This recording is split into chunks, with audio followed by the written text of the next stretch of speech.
guys, TRScientist here, and today I am back for episode number 27 of r/ProRevenge. Today I only have two stories lined up, but they are of like medium length, so I feel like we're going to be good for today.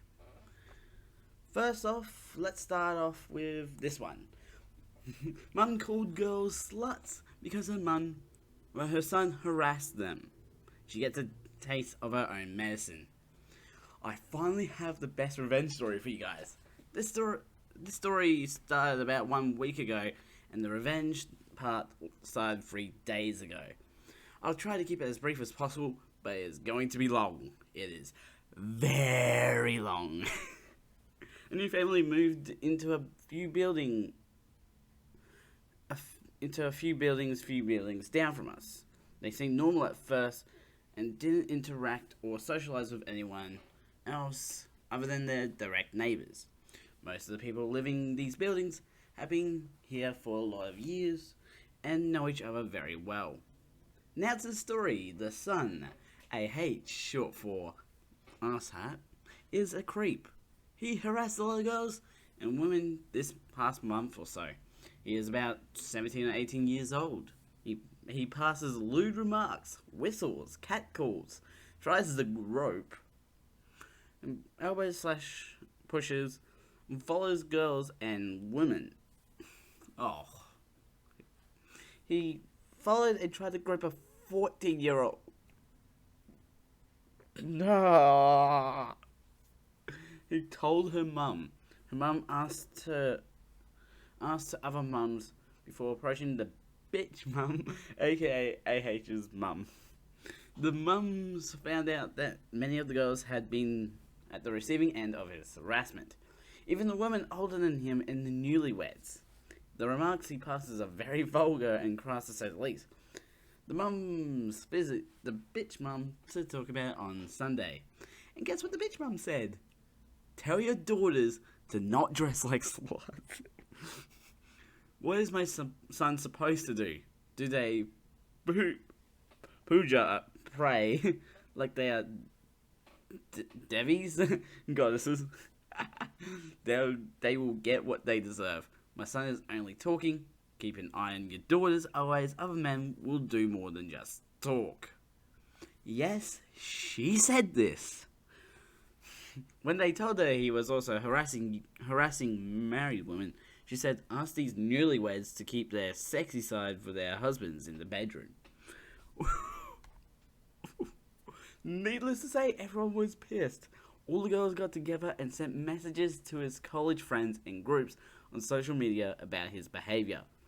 But it's the boys and young adult men, specifying because they are all 18 to 19 years old, that stole the cake.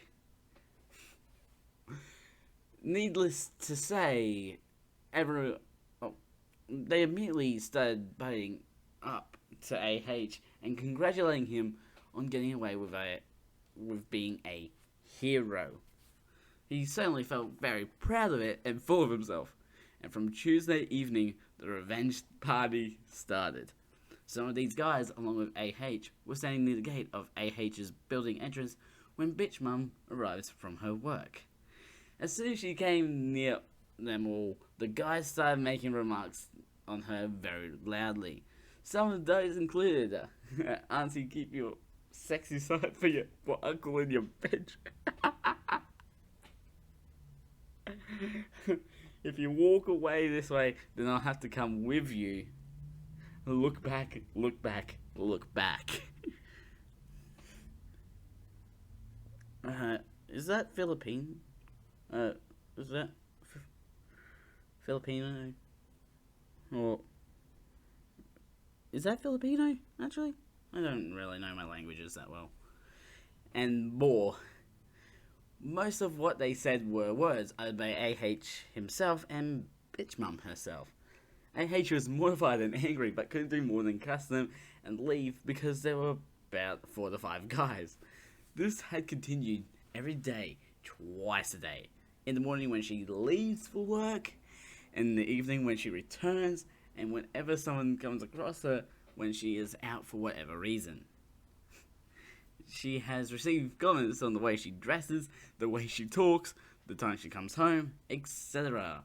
All of this is done in front of her son, and whenever he objects, he is told to keep his slutty mum in check because the guys are only talking. What are they supposed to do? Pray to her? Finally, AH broke down and cried yesterday, but didn't apologize. He just called the girls and guys names and left. Bitch mum tried to approach the parents of the boys, and to her dismay found that most of the boys were brothers or neighbours to the girls whom her son had harassed. Quite a few mums also told her not to be slutty, as it was a bad influence on their sons. One awesome dad shut the door in her face, saying he doesn't talk to women who cannot parent their children. PSA, I live in India, so most of the conversation was in Hindi or Marathi. Oh, I was a bit off then. It's also a crime to catcall or harass women, even though complaints aren't made about it all the time. TLDR, mum calls underage girls sluts when approached about her son harassing them. The boys then team up and use her own and her son's words to harass her at least twice a day. Oh, and I've got an update. More drama alert. Now the younglings have also joined in the shaming of the asshat family. They borrowed this from the movie La Rago Nona Bai. Why did I even try pronouncing that? All the 13 to 16-year-olds are sending a get well soon card signed by them to the bitch mum and AH. Some of them are also sending personalized cards. Last night, AH decided to fight the brother of the girl whom he tried to grope. He went home with a few punches and a huge amount of Hindi classes. Still no sign of apology. Oh my god. A 14-year-old girl. Ugh. Why do people... Why do people think that's okay? Well, it's not okay, but why did he think that was okay to do? Okay, I'm backing away from this story. I made my high school chemistry teacher lose his job. So it's been several years since this happened, so I finally feel okay telling the story via a throwaway. I went to a ghetto high school in a poor community, but my parents raised me to work my ass off so I could get out of there.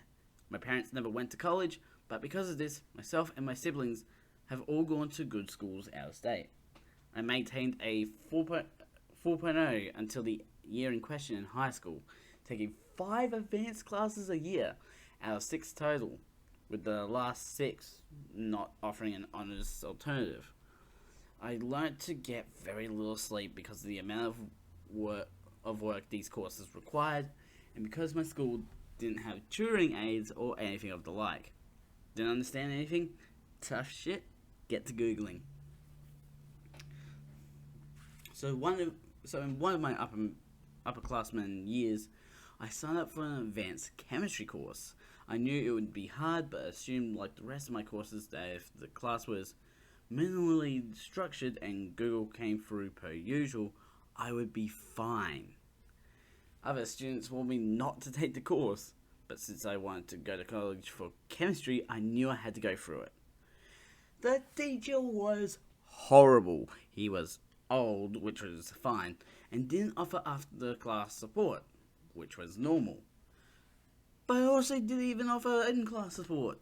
His answer to even basic questions was, "You should understand that. Talk to me about it later." But later never came. He didn't offer lunch hours, didn't offer after school hours, and in class would just put up the answers, which were already available online and in the back of the book. My family didn't have fancy tutor money, and none were readily available in my communities anyway. I studied my ass off, but when the first test came back, I had a D with no notes to even understand what I had done wrong. When I went to speak with him about it right after class ended, missing part of my next course in the process, he simply told me to look more closely at the textbook and that he didn't have time for me. He was 2 weeks behind the explanations that he did give because he was constantly distracted. All of this is bad, but didn't deserve him being fired yet. What did was when he got dangerous. In an experiment working with hydrochloric acid, a plug held the concentrated stuff in a tube with some magnesium and reacted to form hydrogen bubbles. Well, one of the other students in my group didn't plug the thing properly and the plug fell out, with the Mg being stuck in the tube. Now without the HCl. So I asked him to get the tube back, expecting him to tell us to discard the HCl solution, rinse with water, and start over. I'd read the safety section in my textbook, which had this approach to working with acids. His response? He insisted I stick my ungloved hand in the solution and just grab the plug. And then, still in the solution, plug it back in.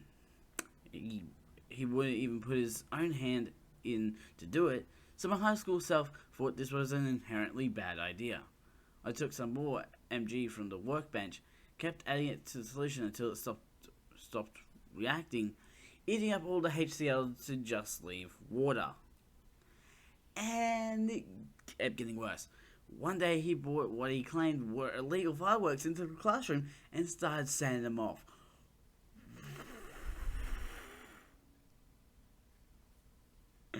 He thought it was funny to point them at us, wearing no safety equipment or goggles and hoodies that could have easily caught the fiery things.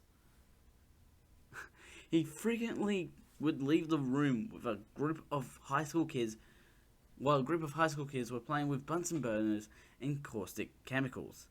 So in combination with the lack of education I was getting, I didn't feel safe. Did I mention he was sexist too? No, you didn't. I'm a girl, by the way. All the boys got straight A's on the test with no explanations. He even lost one of the other boys' tests and straight up said in front of me and the rest of the class that we would just give him an A-, assuming that he had done well. Later on, I had asked the other students for help understanding something, and even he didn't know what was going on in the course, so I knew it was just bullshit. Every other girl I asked was getting the same inexplicable grades as I was. This wasn't unusual on its own either, as I live in a very conservative area and had several sexist teachers. Just usually they at least still grade fairly. Last contextual thing. My high school teachers union had negotiated for tenure. After coming to college, I've learnt that this is a very unusual thing, and in retrospect, it's an idiotic thing. This chemistry teacher was tenured, which meant that there was basically no way to fire him. Honestly, I felt bad for the bitter old man, because after a botched surgery, he was constantly in pain. He was still teaching because he refused to retire, and he had a son going through college that he needed to pay for.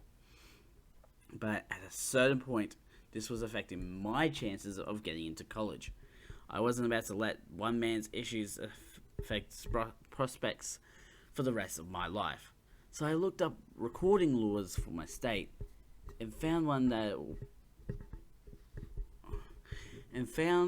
that it was a one-party consent state, meaning I could legally record my teacher audibly as long as the campus didn't say anything about it.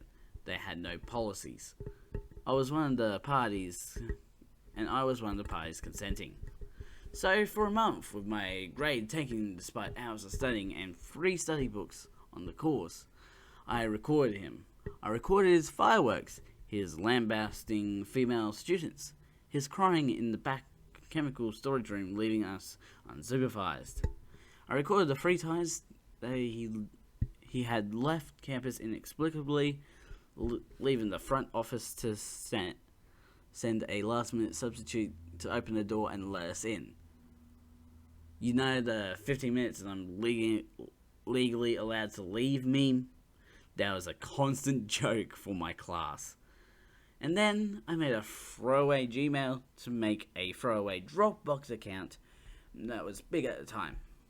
I uploaded everything and emailed it to my superintendent with the ultimatum that if something wasn't done, I would email the recordings to the local news, and I really didn't want to do that.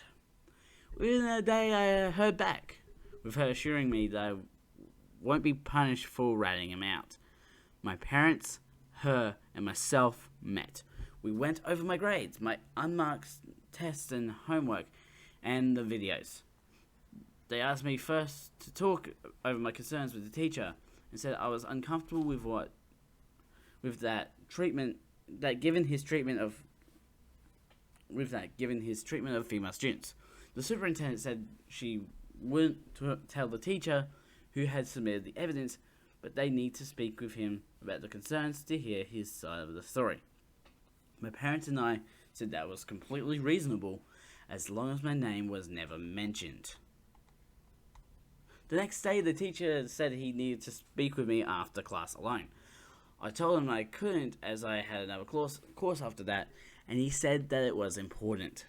I turned my phone's recorder again right before the class ended, and as I was packing up, he approached me. Due to the shape of the classroom, I was literally backed into a corner, and would have had to push this man to the side to get out. He then started saying that one of the students in the course had brought unfounded concerns and lies to the administration about what was going on in the course, and that he knew we hadn't always gotten along well, but that he hoped I wouldn't have done that to him. I lied through my teeth and said that I didn't know what he was talking about, that he was making me uncomfortable by blocking my access to the door, and that I was late for my next class.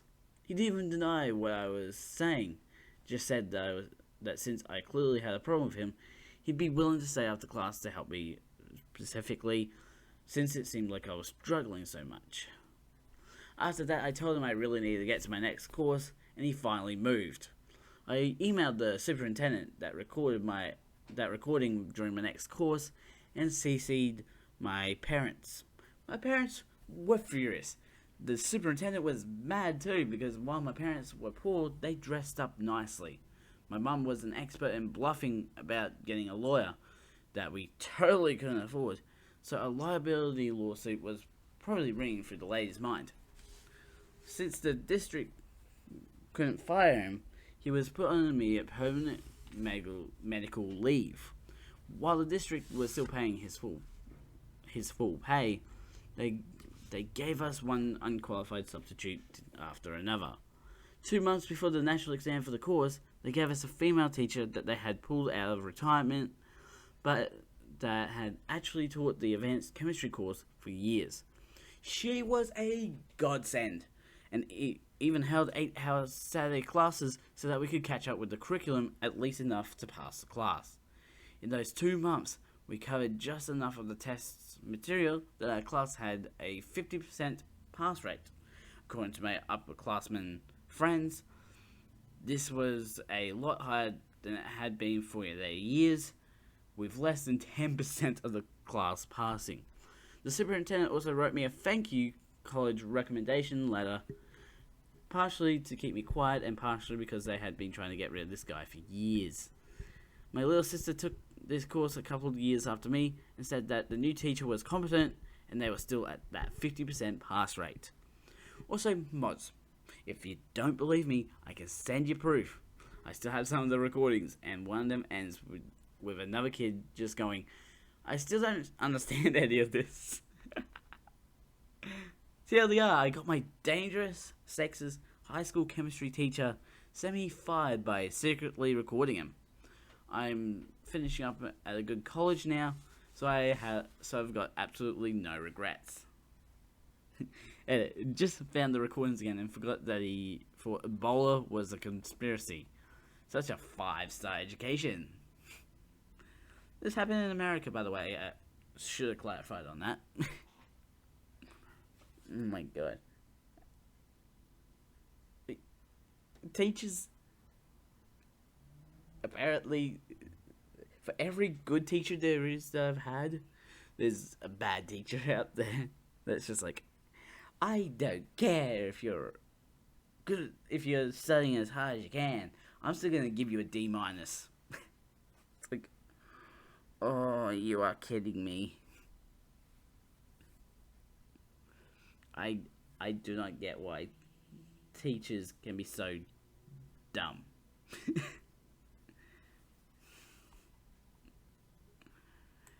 Anyways, I'm going to end this episode here on that note.